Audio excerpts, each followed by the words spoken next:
We have seen how a radio wave travels from a transmitter to a receiver as the electric field component of electromagnetic energy.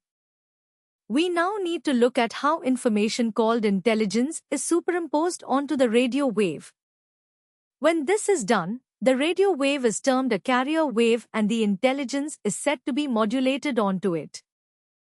If the carrier wave were unmodulated, it would simply be a radio wave at a constant amplitude and frequency.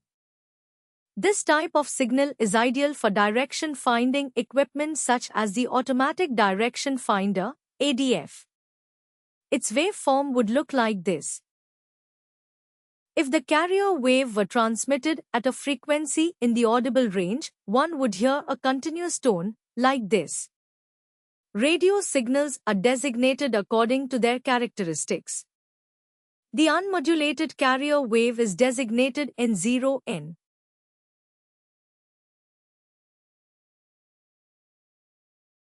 Let's examine these designators given to various types of modulation. Have a look at this table which explains the three-letter system. The first character defines the type of modulation. The second digit gives the nature of the signal and the latter the type of information carried. For instance, the first N in N0N shows that the carrier is unmodulated. 0 means that there is no modulating signal and the second N indicates that no information is transmitted. Now use the table to decode the designations which are listed here. The simplest form of modulation is to switch the electric current on and off. This is called keying. Morse messages can be sent in this way. Keyed carrier waves are designated A1A and they are used mostly for long-distance NDBs, as all of the transmitted power is in the carrier wave. More sophisticated intelligence can be superimposed upon a carrier wave by modulating either the amplitude of the carrier wave, AM, or modulating its frequency, FM. You will be familiar with the term AM radio. This means amplitude-modulated radio and resistance. The second character defines the type of modulation. AM radio. This means amplitude-modulated radio and refers to the medium-wave broadcast band 300 to 3000 kHz. If an electromagnetic wave in the radio frequency bands is mixed with a lower frequency wave such as an audio frequency, the amplitude of the audio wave will modify the amplitude of the radio frequency. It does this by varying the strength of the transmitted radio current according to the pitch and loudness of the speech wave. The process of superimposing one sine wave upon another such as an audio frequency on a radio frequency is known as heterodyning. The process combines the two frequencies, leaving the radio frequency unchanged but producing new frequencies at the sum and the difference of the two frequencies. For example, an audio frequency of 3 kHz and a low power of 50 watts is used to amplitude modulate a radio frequency of 2182 kHz, which has a high power of 100 watts. The radio frequency remains unchanged but the audio frequency is split into two sidebands. One sideband extends upwards from 2182.001 kHz to 2185 kHz, the upper sideband.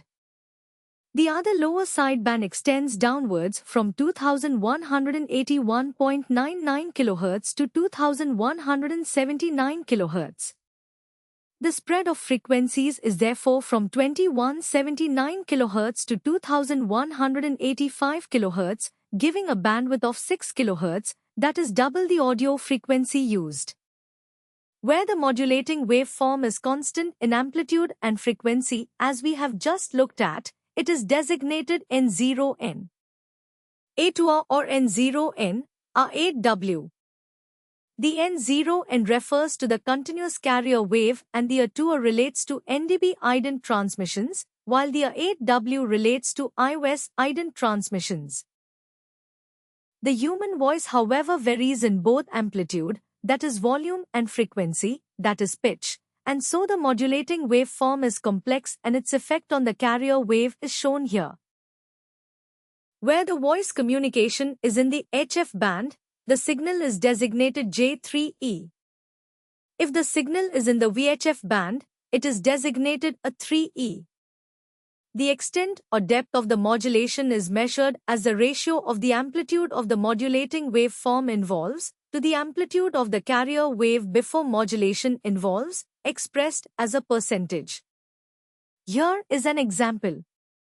If we look again at the way the power of the audio wave and the power of the radio wave are distributed when they are mixed, we can see that the 50 watts of audio power is divided equally between the upper and the lower side band. The power of the radio wave remains at 100 watts.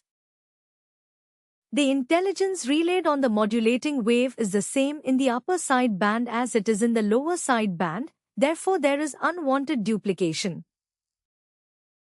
It would be more energy efficient if one of these two side bands could be deleted so that the energy were completely saved or applied to obtain a greater range.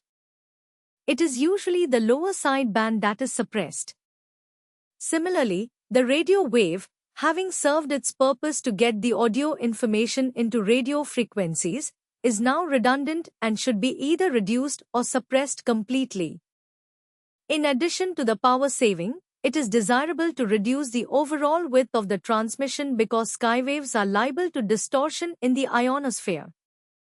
The narrower the width, the less the distortion and the better the signal-to-noise ratio. Because of the demand for radio frequencies in the MF and HF bands, there is an international limit upon bandwidth of 9 kHz in AM sound broadcasting. So, using narrow band transmissions increases the number of channels available. When pure frequency modulation, FM techniques are employed, the amplitude of the carrier wave normally remains constant. This sine wave represents the information which is to be carried, in other words the information to be modulated.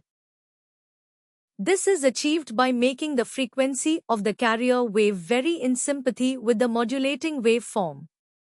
So, the peak of the modulating waveform is represented by an increased frequency of the carrier wave.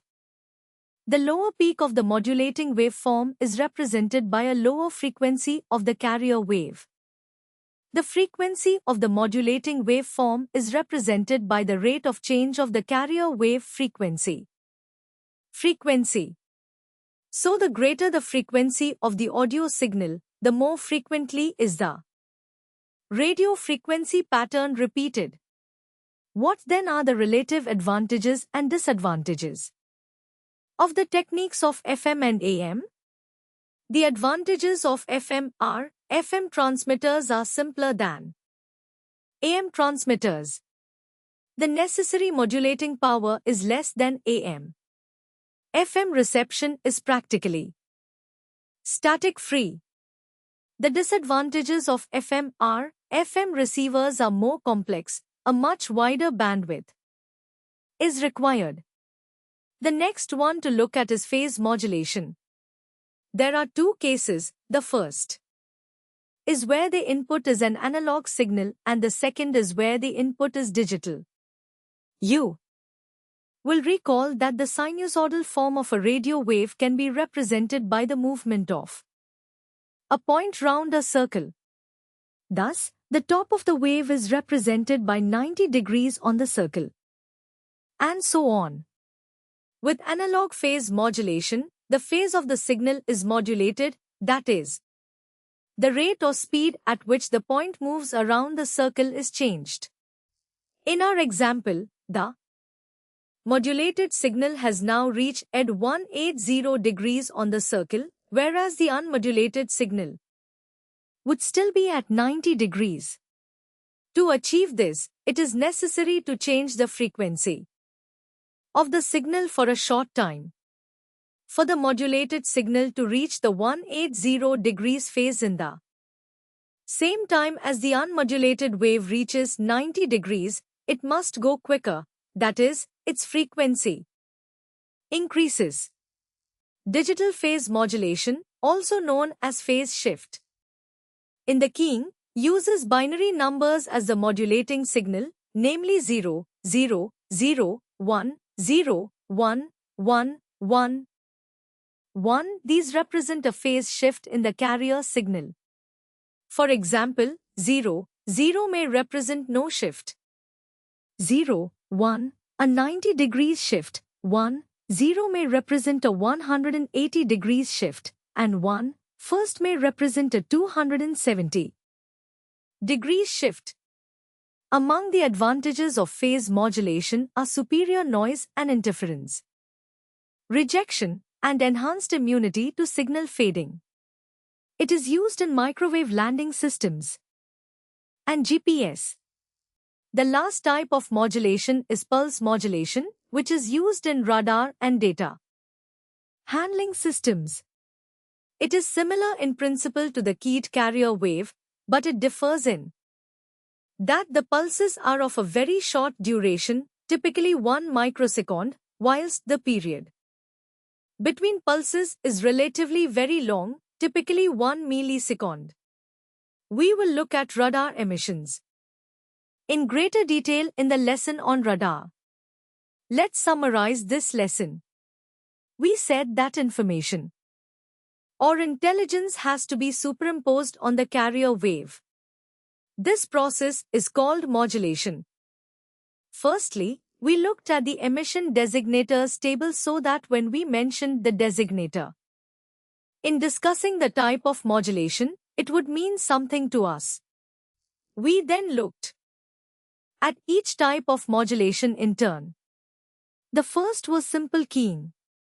This is simply interrupting the carrier wave. This is used for Morse code. Next, we looked at amplitude modulation. The frequency and amplitude of the information signal is used to amplify the amplitude of the carrier wave. Single sideband is a technique used in AM. It saves on bandwidth. Next was frequency modulation. It greatly reduces interference from static, but it uses a wide bandwidth. Phase modulation can be either analog or digital. Phase modulation offers superior noise and interference